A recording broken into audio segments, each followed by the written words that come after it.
llegó el momento de conocer la historia de Mauro De Giovanni, un gran músico de Santa Fe. ¿Cómo estás, Mauro? Bienvenido. Muy bien, bueno, muchas gracias. Qué lindo lo que nos vas a contar el día de hoy. Cuando me enteré de que te dedicabas, entre otras cosas, a esto, dije, chao, vamos a contarlo porque no había escuchado de otra persona que realice esto. Si no me equivoco, vos traducís partituras de música, claro, a braille. A braille. ¿Cómo surge esto? Claro, en realidad el término es transcripción. Transcripción de la partitura, porque vos ves una partitura en tinta y al saber el sistema braille, vos entonces en tu cabeza empieza el mecanismo a decodificar y a transcribir al sistema braille. Claro. Esto surge en el año 2001 a través de un vínculo, lo he contado muchas veces, con Rafael, mi amigo, que era ciego y que en esa época no había recursos para enseñarle a una persona ciega en una institución. Entonces yo de a poco empecé con él a dictarle cosas del pizarrón y demás, y me empecé a interesar y empecé a darme cuenta, te estoy hablando del año 2003, 2004, hace mucho tiempo, sí, que no había materiales para personas ciegas.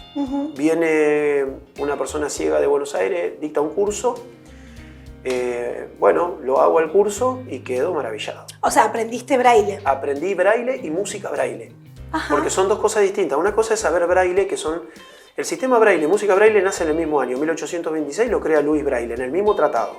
Eso es una realidad. Pero el braille convencional es para escribir texto. Entonces son combinaciones de puntos que se alinean en forma vertical, esto lo aclaro porque es así, 1, 2, 3, 4, 5, 6, y cada una de esas combinaciones puede usarse en primera instancia para escribir texto. Por ejemplo, la D es la combinación de los puntos 1, 4, 5, por ejemplo. Claro. Eso es así. Ahora en música se toman del texto, del alfabeto, de la letra D hasta la J, y se forman las notas musicales en corchea. Y de ahí, a raíz de varias combinaciones, se van formando las negras, las blancas, después hay índices acústicos, y bueno, uno tiene que aprender todo eso, y eso lo aprendí en un curso en el 2003. Mirá vos. Fueron 4 días muy exhaustivos, en el cual fuimos varios los que hicimos el curso, éramos más o menos unas 12 personas, entre ellos personas ciegas y personas con vista. Pero bueno, yo fui el único que quedó de esa época y bueno, me quedó la idea en la cabeza y empecé a pensar en que tenía que transcribir partituras porque las personas ciegas no tenían materiales para escribir. Claro. Eso era lo que a mí me daba Había una necesidad muy importante. Una necesidad muy grande. Pero claro, aparte, para hacer una partitura, había que estudiarse todo el sistema primero. Así que empecé a estudiar todo el sistema primero y me llevó más o menos unos 6 años. Claro, estudiar todo, porque aparte hay que estudiar todo de memoria. O imagínate, yo tengo que transcribir, no puedo consultar claro, el libro, digamos, cada vez que tengo una figura tengo que saber. Entonces, bueno, tiene su tiempo de formación y bueno, y ahí lo hacía en una primera instancia en una máquina Perkin, que es una máquina para escribir braille que tiene 6 teclas, como Ajá, los 6 puntos braille. claro. Cada una de las teclas representa un punto braille. Entonces, lo escribía en papel. Y ahí la problemática, ¿cuál era? Yo tenía 2 personas ciegas que me encargaban la misma partitura, yo la tenía que hacer 2 veces. Claro.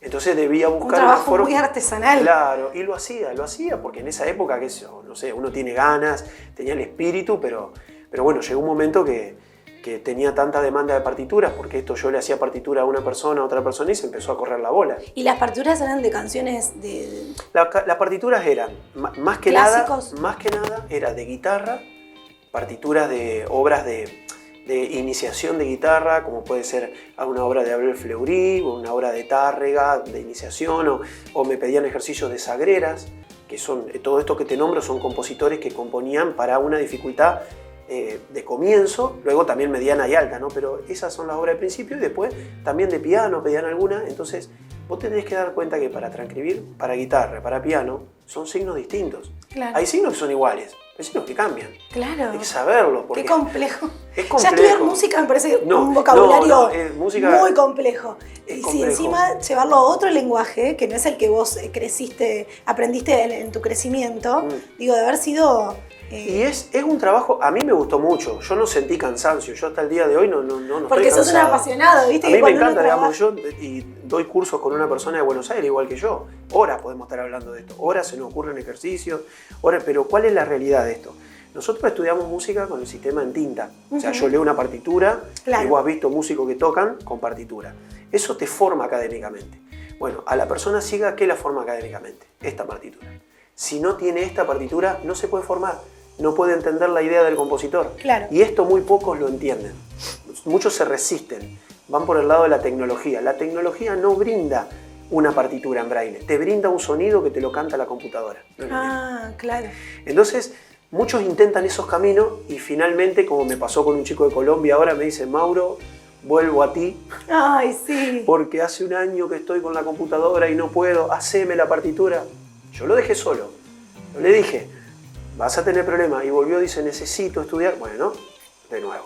Entonces hacer partituras, enviar a Colombia. Y así de a poco, en todos estos años, que imagínate que yo empecé en el 2001, ya estamos en 2022, he estudiado mucho el principio teórico también de la música braille, que tiene sus cuestiones teóricas, ¿no? La convención, sí.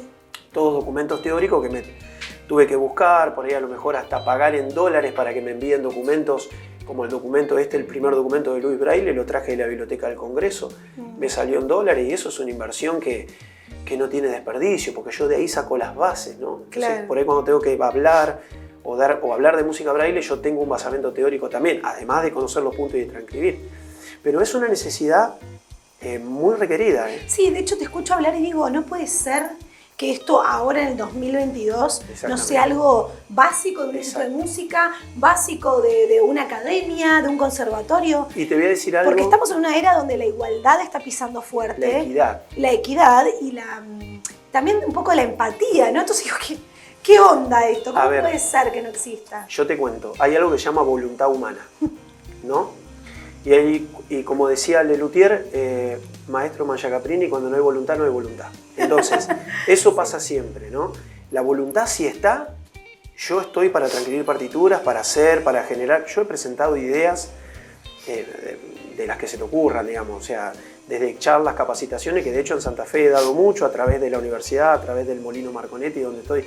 Digo Molino Marconetti, en realidad es Liceo Municipal, es el liceo que funciona ahí ahora, la Estación Belgrano. Y el liceo, bueno, el liceo institucionalizó el proyecto, ¿no? Claro. Porque yo presenté el proyecto en la Secretaría de Educación y el liceo lo institucionaliza. Crea la biblioteca de partituras en braille, que fue el proyecto. Entonces es un adelanto ya en Santa Fe, una biblioteca de partituras braille. Entonces ahí también estoy trabajando, pero además como independiente también atendiendo esta necesidad que te puedo asegurar que yo que estoy en contacto por celular, cada día hay más personas ciegas que quieren estudiar música. Lógico, y no tienen quien le transcriba el material. No lo tienen, ¿viste? Entonces eso es una preocupación, como bien decís, en el 2022 esto debería ser aceitado, ¿no? Claro, tal debería cual.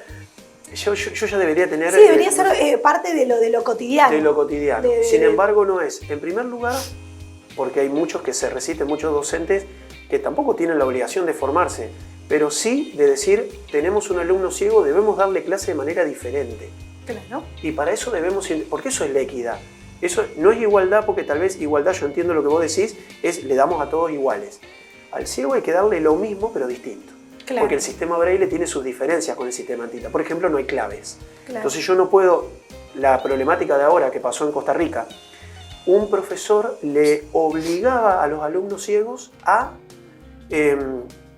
hacer cambios de claves y leer melodías con cambios de clave. No existe eso para la persona ciega. Claro. No le podés pedir algo que la persona ciega no puede dar. La persona ciega no puede leer con cambio de clave porque no existen las claves. Existen los índices acústicos solamente.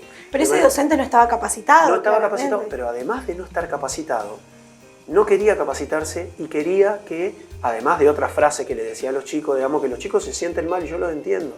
Porque a mí también me ha pasado en las instituciones que te dicen, no te atiendo o no te doy bolilla, o déjame que tengo otra gente que sabe más que vos. Qué falta de vocación. Yo lo expongo así a esto, porque así sucede. Y no estamos ya en una época en donde tenemos que callarnos, donde tenemos que no decir las cosas, sino que a veces hay que decirlas tal cual. Así como también hay docentes que son tremendos, tienen una vocación enorme. En el Instituto de Música pasó con el profesor Castel, que era un profesor que él transcribía las partituras. Era impresionante Castel. Y bueno, yo también estoy ahí en esa tarea de poder tomar al alumno ciego, enseñarle música braille, enseñarle cómo tiene que interpretarla con respecto al sistema en tinta. Claro. Porque yo conozco el sistema en tinta y el braille. Entonces puedo decir, esto es así, esto es así. Y bueno, y ahí podemos establecer una relación con la persona ciega y la persona ciega ya puede formarse. Qué maravilla, Mauro, la verdad te felicito. Sos de esas personas que vienen a ofrecer su corazón, ¿no? Como en la canción. Como dice, y me parece muy importante que esto así sea, porque con tu trabajo diario, cotidiano, que a veces parece que es poco, es un montón. Y vamos avanzando en esto. La gente te puede encontrar en tus redes para hacerte consultas, para Claro, vos preguntarte sé todo. que yo tengo ahí un Instagram que funciona muy bien, que es el de Partituras Braille Santa Fe. Bien. Ahí todo el mundo me contacta por ese Instagram. Buenísimo. Te pueden y me hacer funciona consultas y todo lo que quieran. Ahí está Genial. mi número de teléfono, está todo ahí. Buenísimo. Gracias. Para poder también un poco difundir esto, si vos que nos estás mirando tenés alguna persona que tenga esta necesidad, podés difundirlo, compartirlo, porque esto es trabajo en equipo. Como Trabajo en debe ser. equipo, exactamente. Un enorme placer, muchas gracias. Gracias a vos. Y nos vemos la próxima, quizás ya viéndote en algún concierto. ¿Te Bueno, parece? O con los dale, mariachis. Dale, sí. Muchas gracias. Gracias. Seguimos con